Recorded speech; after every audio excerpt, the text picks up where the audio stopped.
eye-catching news on the region's financial markets for our global audience.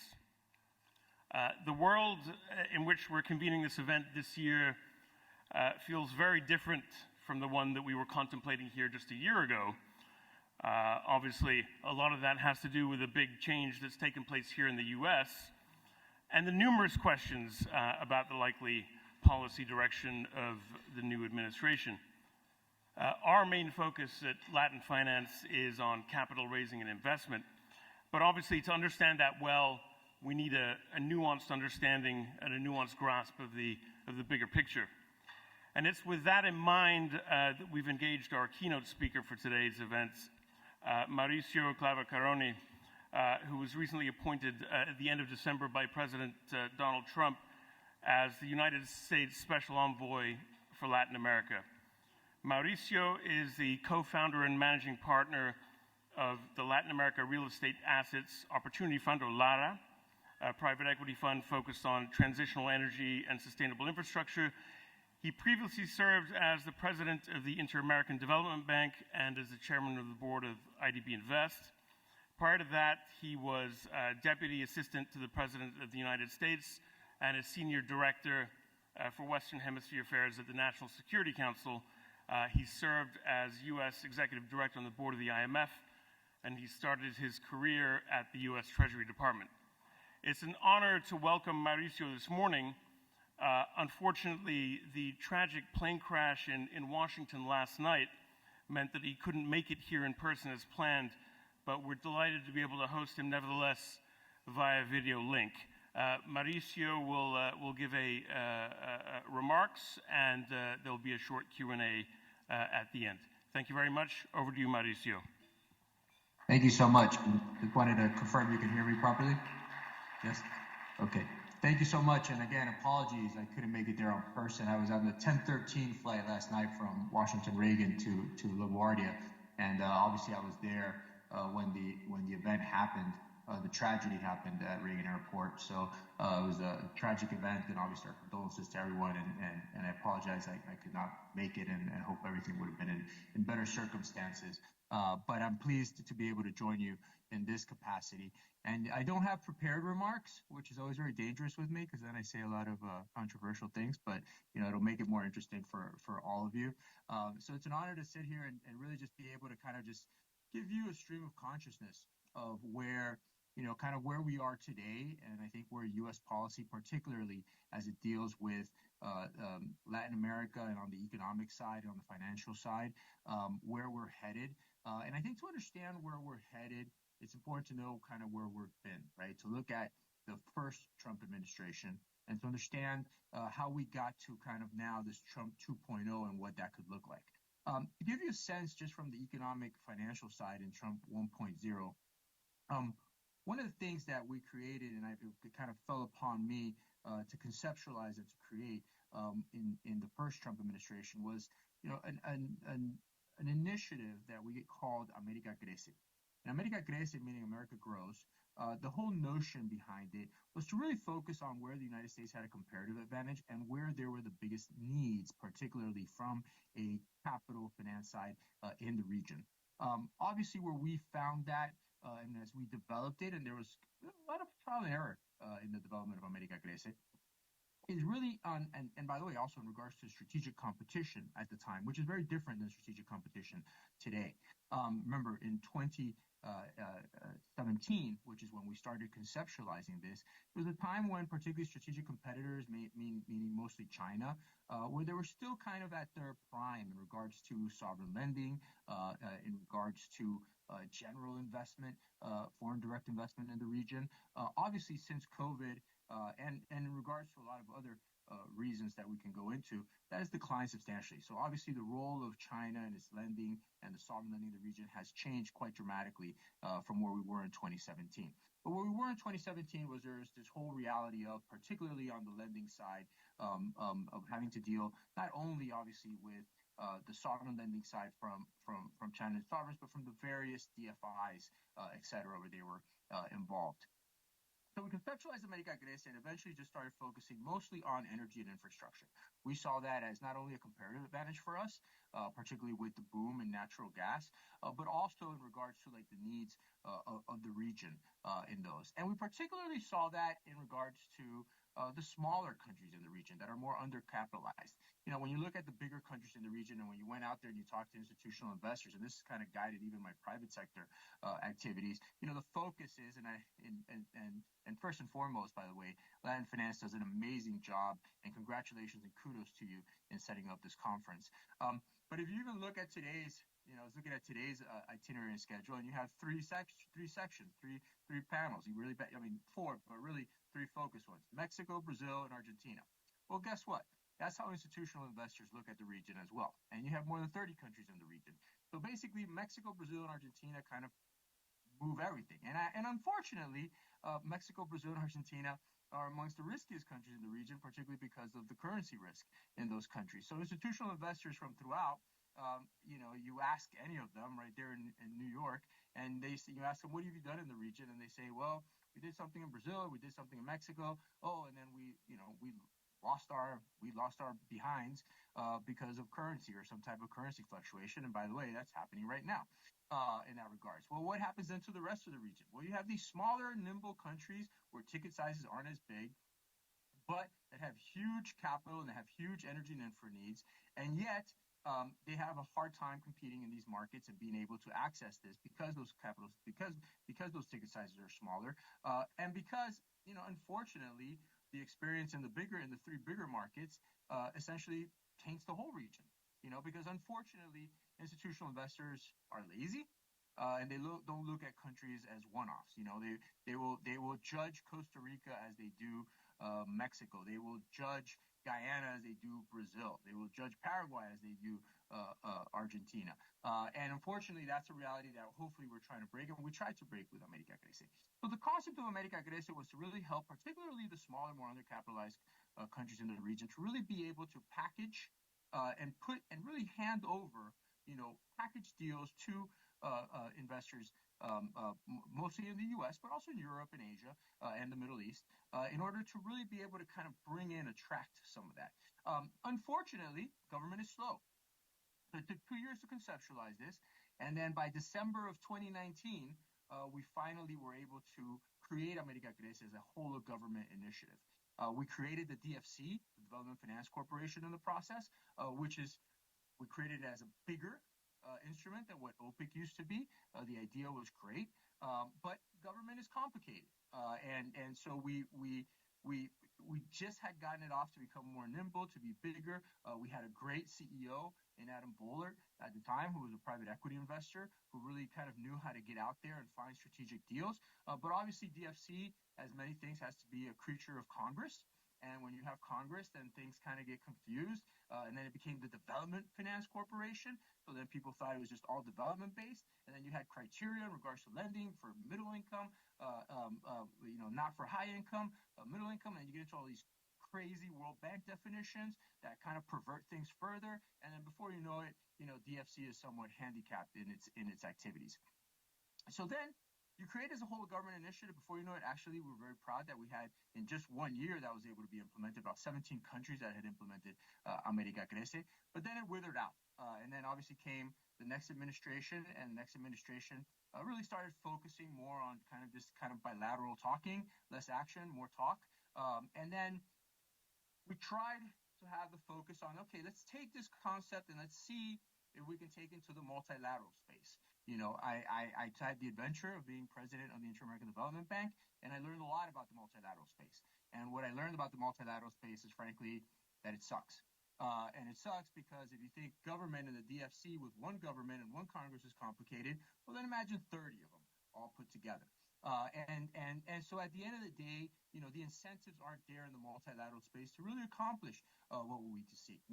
Now, everybody in the room probably loves multilaterals in some which way or form, mostly because either you charge them big transaction fees if you're on the private side, if you're on the public side, because their loans overcome your political cycle, so you can just get a loan from them and then not have to worry about it, for 10 years, so you can get elected and reelected and not have to worry about it in that sense. But all of those are perverse incentives, which at the end of the day have hurt the region in the long run. So where are we today? I tried then, by the way, take this to the private sector. Let's privatize this model. That's what LatinFinance is all about. Let's privatize this model, focused on the more smaller, nimble markets and these opportunities. And by the way, the opportunities are there. The opportunities are there. Great opportunities, great returns. There's a huge appetite for it. We became the first and only US PE fund that's focused on these smaller, nimbler markets, and we see it. We see it there. Great. So where does that leave us today? Trump 2.0. And you've seen the golden age. You've heard about the golden age. You saw the president's remarks. We have the golden age of the United States. And obviously, kind of in a post-COVID different world where, and look, I was one of the biggest advocates of nearshoring. And ironically, when I was president of the IDB, people in the region fought me against nearshoring. I mean, you had countries at the time, including Mexico and including others, that were, we got to stay away from, geopolitics, because nearshoring was about geopolitics. And I would say, forget about geopolitics. Nearshoring is not about geopolitics. It's about reality, right? COVID hit. Let's take advantage of this opportunity. Unfortunately, I think the region overall lost a huge opportunity post-COVID with nearshoring. They got caught in their own rhetoric and in their own politics, and really, although it happened despite the politicians in the region, and we saw huge trends, it could have been infinitely more. It could have been infinitely better. Good news is you had smaller countries that really did try to do so. And, you got to take your hat off and kudos to, the Costa Ricas, the Dominican Republics, to a degree, the Guatemalas, the Salvadors, the Panamas, Ecuadors, that really tried to take advantage of this opportunity. They created certain initiatives to try to bunch up together, et cetera. And by the way, that's why today those smaller countries are the highest growth countries in the region today. There is something to be said about that in that regards. But others truly didn't take the advantage. And even though Mexico and its economy and its investments grew through that time, it did it despite the policies of particularly the last administration in Mexico, the AMLO administration in that regards. But by the way, in that regards, I'm hopeful, and I saw obviously President Sheinbaum has taken a completely different route, and I'm hopeful of what I'm seeing in Mexico, and I think there's a great opportunity there. However, Trump 2.0 has a very reshoring focused effect, right? In which, first and foremost, for the president, we want to see people invest in the United States, and the United States is the world's largest receptor of foreign direct investment for a reason, obviously, because of our rule of law, because of the growth of our economy, because of the sanctity of our contracts, et cetera. And we're going to foment that. And obviously, that's where the opportunity lies. But in the golden age, of Americas, we're also seeing a refocus towards the Americas. And I think it's expectations are really high, and it's a challenge for us. And I talk a lot about this with Secretary Rubio. I'm having a hard time going for Secretary Rubio in that regards. But, a lot has been written about the foreign policy team of the president. And indeed, it's the first time that you have a foreign policy team with not only a wealth of experience in the region, but has been focused on the region. So you have the Secretary of State with Marco Rubio. You have the Deputy Secretary, Chris Landau. Obviously, you have myself, kind of a special envoy for the president and the secretary, kind of across all realms. And then you have the National Security Advisor, who's been very focused on the Americas, and the president himself is very focused on the Americas, the Deputy Chief of Staff of the White House, and others that are very focused on the Americas. And across the board, because, migration, security, and all of that is linked ultimately to economic development, and it's linked ultimately to growth, and we need to have a comprehensive, cohesive passage. But how does that look like in a Trump 2.0, which is a big question, and obviously I know you guys are all in a hurry because you got to go ring the bell, so I'm going to be brief so we can have time for some Q&A as well. How do we do that? Well, the way we do that is looking at things differently. The age of finance, the age of lending, which is one of the things I've learned also now in the private sector through LatinFinance. There's not, other than perhaps Brazil, there's really not a culture of private equity financing, of creating value in projects as there is here in the United States, for example, as there is in Europe and Asia and in other parts. It's still a very debt-laden region. It's one that's very focused on debt financing. And I think that it's missing an opportunity because obviously the big challenge there is on the value creation. So how are you going to bring in those big pools of capital, the institutional capital from throughout the world, not just from, there in New York, but, from Asia, from the Middle East, et cetera, where Latin America is really an afterthought? How are you going to do that? Well, you need to start creating a culture of value creation and creating value in projects. And unfortunately, what we've seen, particularly from a project finance side, usually it's been culture of debt-laden, long-term financing, very focused on multilaterals, which has been a big distressor of assets. And we need to get away from that. We need to be more nimble, create value, et cetera. So I think that's where we're looking now to head from. Like, if I look at an America Crece 2.0 in a Trump 2.0, I'm looking at one where the United States, not from just a development perspective, but from really a strategic assets perspective, and focused on infrastructure, focused on energy. There's a lot of talk, obviously, of the president and the Panama Canal, and so doing.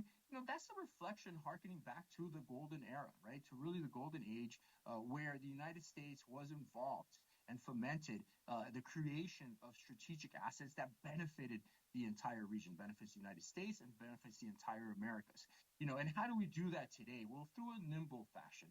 I think the first challenge is going to be really, forgetting Trump 2.0 is not focused on multilaterals, but it is focused on the domestic ones, right? So the first challenge is going to be, how do we take our DFC, which was a great idea, but now it needs to be reauthorized. How do we use that as an opportunity once the leadership is chosen? How do we take that opportunity to make it more nimble, to take it away from the financing, from the debt-laden side, and move it more towards functioning almost like a private equity fund, where the United States has skin in the game, where the United States and its investors and its partners, not only here, but in Europe and in Asia and in the Middle East, can really have skin in the game, investing, creating value, and ultimately portfolios that then can be sold to bigger investors, and you have that cycle of creation, of value creation, of wealth creation, of growth creation, etc. So I would say Trump 2.0 is really, where we look from, and I say we should rename the Development Finance Corporation the Americas Finance Corporation, and there's actually a great legislation out there that kind of visualizes that, called the Americas Act, which Senator Cassidy has introduced, along with Senator Bennett from Colorado, in a bipartisan way. And I think some changes need to be made from the original version towards a more kind of finance-centric approach in that regards. The trade components are going to be much more complicated, but definitely from the finance perspectives, an American finance corporation that looks at investments in a strategic fashion, that functions, like you've heard this a lot. How do we, if the United States, can the United States create a sovereign wealth fund? Well, let's think about that notion. America's Finance Corporation should function like a sovereign wealth fund. The big sovereign wealth funds, the PIFs, the ADIAs, others, are not focused on the debt side. They're focused on having skin on the game. They're focused on strategic investments, strategic assets that they can create value, have value growth, et cetera. That's the mindset that we need to create here. Now, can we get that through Congress? That's going to be a challenge, to be had. But I think that's the mindset that we're at. I think that's the mindset that we're seeing the president, that we're seeing. We have, our Secretary of Treasury, Scott Bessent, our Secretary of Commerce, Howard Lutnick. Obviously our Secretary of State, Marco Rubio, where we're looking at, what are those opportunities in the region where we can help, not just to like package the deals and put them together and just kind of be just conduits, but having skin in the game, so that golden age of the Americas could be the golden age of all of the Americas, in that sense, where we have once again skin in the game, like we did, long ago, with the Panama Canal and other assets throughout. And look, I think it's really funny because we talk about, what I've heard first and foremost throughout my various capacities, whether it's at Treasury, whether it's the IDB, whether it's at now obviously at state, et cetera. When I talk to our partners and countries throughout the region, and particularly in dealing with China and in dealing with those competitors, what I always would hear is we want U.S. investors. We need U.S. investment. We want U.S. companies, but they're just not competing. They're just not coming down here, et cetera. Well, what does that look like in a Trump 2.0? What does that look like in America Crece 2.0?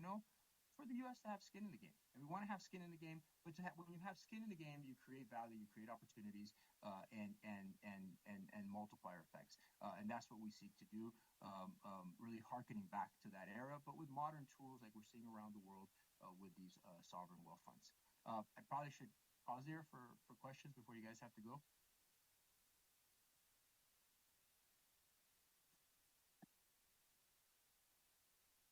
Thank you, Mauricio, for that.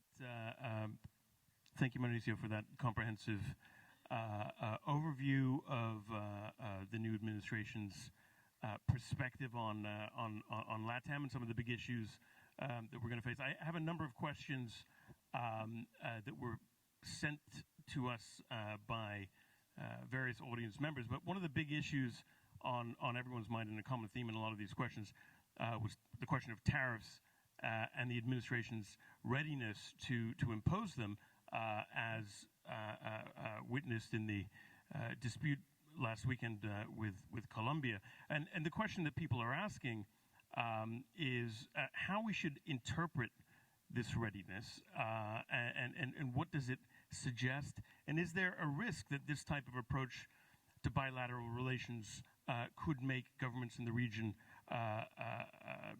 shy away, or indeed possibly more likely to open their arms to China? Yeah. So I think all of that is nonsense. I mean, here's the reality. First and foremost, we are the largest market in the world, and doing business in the United States with the United States is that we're not the only country where everyone has a right to do business, where it's a privilege to do business, where it's a privilege to trade with us, where it's a privilege to engage with us. And by the way, every other country in the world does so. And by the way, we are the least protective country in the world when it comes to that. I mean, maybe you have like a Singapore is probably like an exemption there in that regards. So we have extraordinarily open markets, but we have extraordinarily important tools, and we have the right to engage in those tools and use those tools when we see it fit for our U.S. national interest, whether that's a national security interest or whether that's an economic commercial interest in that regards. And the president and his entire team feel very, very strongly about that. Obviously we saw this last weekend. There was an unfortunate, unnecessary event that occurred where very quickly, I think what we saw on Sunday was probably the most nimble I've ever seen the U.S. government and come together as a whole.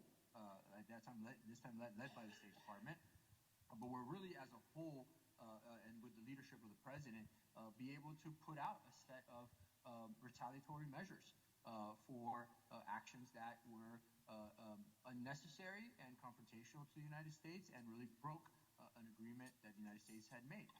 That's an important that they have made with the United States. And guess what? It got fixed, and it got fixed really quick. And what have I seen? This week since then. Well, a lot of countries that really want to work with us, because at the end of the day, and by the way, but here's what's important about that. And by the way, this is our message, and this is the Secretary's message, and obviously what we talk about is it's not just about sticks. It's about there are carrots as well, right? And that's what we want to develop, and that's what America Crece 2.0 looks like, and that's what we want to be able to have. Because the sticks work, obviously when it's unnecessary, but at the end of the day, you also need to have then, the carrots for those countries and those that act in accordance and together and in a joint manner doing so. Look, since kind of I began, since January 20th, what I've seen, throughout the region is this really an extraordinary desire to engage, to work together with the United States in joint issues and joint agendas that benefit the entire Americas. And when that happens, only good things can happen. It can happen to the entire Americas in that regards. But what we don't tolerate, we're not the previous administration that are going to sit here and contemplate issues and contemplate things for a long time. What we're not going to tolerate is that if you make an agreement with the United States and you violate that, or you go, on a rant to do so for like whatever petty political reason, we're just not going to tolerate that. We're just not. And so it was important, I think, to send that message from the get-go, and the region knows what the president's and what our priorities are. And thus far, it's been amazing. Everybody knows we're focused. That Secretary Rubio is off Saturday. For the first time in over a century that a Secretary of State travels his first trip to the region. Panama, Costa Rica, Salvador, Guatemala, Dominican Republic. Hey, by the way, pretty consistent with the approach of what we were talking about, the smaller, more nimble countries that are trying to do the right thing and trying to get positive. The first call that the Secretary had was with Mexico on his first day in that regards. And we've had, great communication with Mexico since day one, and that's a relationship that's going a wonderful fashion. The second phone call in the entire world, The first phone call the president had since January 20th was, obviously the first one was with MBS in Saudi Arabia. The second one was with President Bukele in El Salvador, in the entire world. So we're seeing this focus. The region is excited. The region, if it doesn't, should see those opportunities. But what we won't tolerate is bad faith. And if you make an agreement with the United States, as what happened last week, the Colombian government had agreed to take back repatriated citizens on military flights, and then as the flights are midair, a president on a tweet reneges, that's not good faith. And so now we were able to overcome it, had a good way to do so. We have a great agreement, and I look forward to relations, with Colombia being wonderful moving forward. But we're not going to tolerate bad faith. In good faith, I think that the sky is the limit in that regards. And I think that obviously tariffs are just one tool, and an important tool, and one that obviously that the president takes very seriously and should take very seriously, as other presidents have in the past. Thank you. And by the way, and one more thing. And this whole notion that that's going to move the region to China, etc., is crap. And I'm going to tell you why it's crap. Because China is not what China was. And here's let me just give an advice to countries and others in the region. This whole thing that if by the way, the last administration was very cute about this. That you have to, we have to do everything. We have to tiptoe, and we can't, upset, or we can't, rock the boat with any country, etc. Because if not, China's going to come in, and China's going to take. It's crap, right? Chinese sovereign lending dried out in the region by COVID. It's almost inexistent today. As a matter of fact, all China has today in the region is debt that is owed from before, mostly from Venezuela, but also small amounts from Ecuador and some others. It did a ton of damage that we're still trying to undo, particularly in countries with assets like Ecuador, etc. So it's done damage, obviously, in Suriname as well, which needed, by both countries which needed an IMF program in the case of Ecuador and Suriname just to get out of that mess per se. And it's not throwing away, it's not throwing money. By the way, it has its own internal domestic economic problems. It's trying to, in itself avoid an asset finance crash in its own country. And what it's doing in the region today is using a more limited pool of capital to make very strategic, sometimes nonsensical investments. Obviously, the one that has gotten the most attention has been the Port of Chancay in Peru, and obviously that's not even a challenge, because at the end of the day, what really upsets me about the Port of Chancay is that people keep talking about, like, hey, this is what it's supposed to be, is about being able to then have intra-regional commerce, to then be able to export through Peru from Brazil and Bolivia, and export to Asia, etc. And that's a crock of crap, because at the end of the day, everybody knows that intra-regional commerce, we're not going to see it in my generation, the infrastructure necessary to transport, across land and across Brazil and across Bolivia, etc., to the Port of Chancay. Just to get to the Port of Chancay from Lima, it's 2.5 hours with a police escort. The infrastructure all needs to be built out. There's more kind of a PR strategic and perhaps some nefarious rationale for the Port of Chancay, but it's not one of commercial efficiency, and that's what we're seeing with China throughout. They're being very kind of strategic in some of these assets. Obviously, some of these critical minerals, we've seen that as the notion of as part of the past, and obviously we're seeing that now. We're dealing with the remnants again, fixing the mistakes of the past. We're dealing with that in Panama. And obviously you've heard the president very loud and clear in regards to the canal. And the reality is, like, Panama wouldn't be in this mess, particularly, without the damage that was done with President Varela in 2018. Because it's one thing to, like, well, it's not one thing. It was, he recognized obviously China, but the PRC, and that was one thing. But then the other thing was literally just opening the country and having it, essentially making a giveaway of assets to the Chinese. Well, that's caught up to them. It's not helping Panama. It's done nothing positive for Panama, and now it has it in a pickle, which obviously we'll see, where it leads to in that regard. So let's remove this notion that China is some type of behemoth. Now, from a trade perspective, yeah, absolutely. Brazil wants to keep exporting. I mean, its entire economy is based on, its trade surplus and its exports, mostly to China. I think that's obviously important.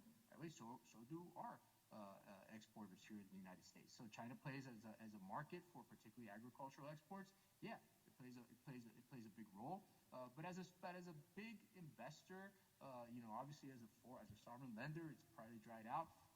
This whole notion of tread lightly because the Chinese are going to come in and it's going to be hugely impactful. We don't buy that anymore. It's kind of old. That's an old trick. The United States on the Trump 2.0 and in America Crece 2.0, as we created, and from the Secretary of State, Marco Rubio, to myself and others, we're engaged with the Americas because there's no other region in the world where human lives in the United States are impacted on a daily basis more from a migration, security perspective across the board, where everybody's affected. Everybody in that room today is affected most from anything that happens in this region, migration, security, commerce, etc., than from Latin America. And that's the way we see it. And we do everything we do, and our policies are based on what's not only first and foremost good for the United States of America, but also good for our partners throughout the region, because it affects us and it affects our lives on a daily basis. And the strategic competition, we're not afraid. We're not worried about it, and we're not concerned about China. We will deal with those Chinese elements, particularly when they're nefarious, and we'll continue to challenge those. But the bogeyman doesn't work anymore. Thank you. We just have a few minutes left. There was a question on Venezuela and whether we should expect U.S. policy on Venezuela to take a more pragmatic turn, working with the Maduro government on advancing U.S. interests on migration and energy security, for example, or is it more likely to be more akin to the maximum pressure strategy of the previous Trump administration? Yeah, well, I challenge the premise of the question because it implies that that pursuing democracy is not pragmatic. And as a matter of fact, I think a democratic transition in Venezuela in recognition of free and fair, they weren't free and fair, unfortunately, but recognition of elections as they happen and of electoral victories, etc., is what's pragmatic in that regards, and not really having to negotiate with dictators and finding other routes. Now, does the United States, will the United States, look at its policy and will look at the vehicles and what its priorities and what it needs to do across the board? Yeah, absolutely. But let there be no doubt that whatever instrument, whatever engagement, whatever we do in regards to Venezuela is first and foremost focused on a democratic transition in Venezuela, on the end of authoritarianism in Venezuela, in the end of a lot of nefarious activities and actors, included in, by the way, these individuals in Venezuela are indicted in U.S. federal courts for narcotics trafficking and a lot of other activities for a reason. So let's look at that as, first and foremost, that is the policy of the United States, that is the pragmatism per se. How we choose to do so, I think it's a very different Venezuela. Again, it's a different world in regards to China than what we first had to deal with in 2017, and then when I went to the White House in late 2018, and then obviously 2019. So we're going to look at that, but our focus has not changed. I think Secretary of State has made that very clear. I think we're not, again, the bogeyman, right? Just the last administration, unfortunately and hypocritically, despite their being so focused on, alternative and clean, quote unquote, clean green energies, etc., they were obsessed with the Venezuelan oil, which, by the way, is the dirtiest oil in the world, and is by the way, and they were awful with Guyana right next door, which has so much the cleanest, clearest oil in the world. So there was this weird irony there in the last administration in that regards. But the president has made it clear, and he said it publicly, we don't need Venezuela's oil. So we're not focused on, what we deal with Venezuela, we're focused, obviously, on a democratic transition there, first and foremost. We have certain interests there, but we don't need their oil. And that's not what the president's thinking. He said it publicly. So this narrative, out there that gets created is false in that regards. And in regards from an oil perspective, there's great alternatives throughout the region in that sense. But as the president will say, first and foremost, we're focused on oil production here in the United States, on energy production here in the United States. So we don't need Venezuela from an energy perspective. And that's not what we're focused on, and that's not what we're thinking. Obviously that's an asset, and that's there, but that's not going to guide our policy any which way, shape, or form.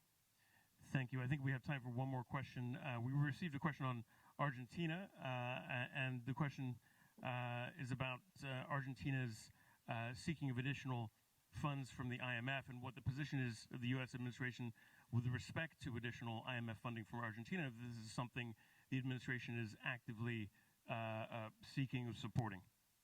Yeah, well, what a great question. So, look, first and foremost, kudos to President Milei. I mean, look, the fiscal measures, and this is also why you want to have access to, private markets, not be focused on the multilaterals and not be focused on the IFIs in that sense, because then you're forced to do, in the case of Argentina, President Milei, he was forced to do, the right thing. He was elected to do the right thing and to take the prudent fiscal measures precisely because kind of just Argentina had hit, literally hit. It's hit many walls, but I think literally it hit the biggest wall of them all. So kudos first and foremost to President Milei in what he's done in his first year. It's been extraordinary. He's taken a lot of very difficult measures because these are not politically. In the case of Argentina, they're politically somewhat popular because it just had to be done and someone had the courage to do so. And President Milei has had the courage to do so. So kudos to President Milei on the fiscal measures. I think that if anything, I wish Argentina didn't have to go back to the IMF. I said, before government that, Argentina's success, kind of, and the success of all of these measures will be seen when it doesn't have to go back to the IMF. My experience with Argentina and the IMF has been very poor, not only because, I kind of carry the weight of that first program, well, not the first program, but the most recent program in 2018. But then, I had to, see and witness firsthand the Ponzi scheme that the MDBs and the multilaterals play with it. And one of my biggest fights with the last administration when I was president of the IDB, and my biggest fight with IMF and the managing director was, they wanted the multilaterals, and not just the IDB, but the World Bank and the CAF and everybody to be lending more and providing more financing to Argentina. And by the way, this is how they work in other countries, to pay back the IMF. So, we've kind of entered into this Ponzi scheme of the IMF lends money, and then it's packaged with all this multilateral MDB lending, and the whole purpose of it, is not to get them out of their mess because it's long term, but it's literally to then pay back the IMF. So you see the same problems happen over and over again. Now, President Milei, the two things that he has left, he is a true small L liberal, right? And whether it's from the Austrian school or the Chicago school, there's two things that to be a true liberal he still needs to do, and that's end export taxes, because I don't know any liberal that supports export taxes, and obviously currency controls. And those are still the two big challenges he had. Now, you can't expect President Milei to do all of that in one day. So obviously he's taken on a huge Herculean task on the fiscal side. He needs those challenges. Now, if he feels that he needs IMF support to be able to deal with the currency controls, I think that's a discussion to be had. I think that's something that's going to be looked at very carefully. Let me just be unequivocally clear what the United States wants, first and foremost, is for President Milei and Argentina to succeed in this endeavor, because it has to succeed in this endeavor. And a strong Argentina is extraordinarily important. And the challenges it has, are just too difficult to overcome. And so, we're going to work very closely with President Milei to see, how that happens. But there is a reality in regards to, how that money. I have scars from 2018 when, billions of dollars were literally from the first IMF program in 2018 were literally spent, on, propping up an Argentine peso, an overvalued Argentine peso. That can't happen again. Unfortunately, it continues to happen. We trust President Milei that obviously he's part of a bigger strategy, but that needs to end, right, at some point in that regards.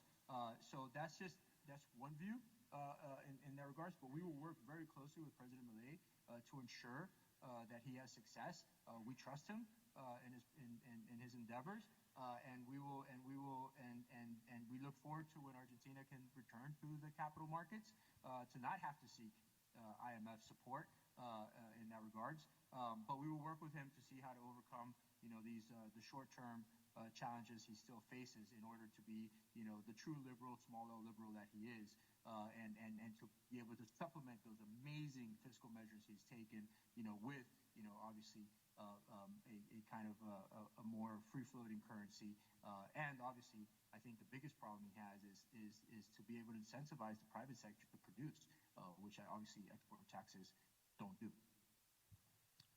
Thank you, Mauricio. I have about. But that being said, President, and we will work with him, and President Milei is one of the strongest allies that we have in the region, and we look forward to working closely with him on this. Thank you. Thank you for that. I have about 25 other questions from the audience and my own. Obviously, we're not going to get to those. We were hoping to have had the chance to discuss a lot more besides throughout the course of today. We're sorry you're not able to be here to do that, but we look forward to the next opportunity to engage and over the coming years and to get your insights. And I thank you for your time. We've really appreciated your insights, and like I said, we look forward to the next opportunity. Thank you. Thank you. Great job, guys. Take care.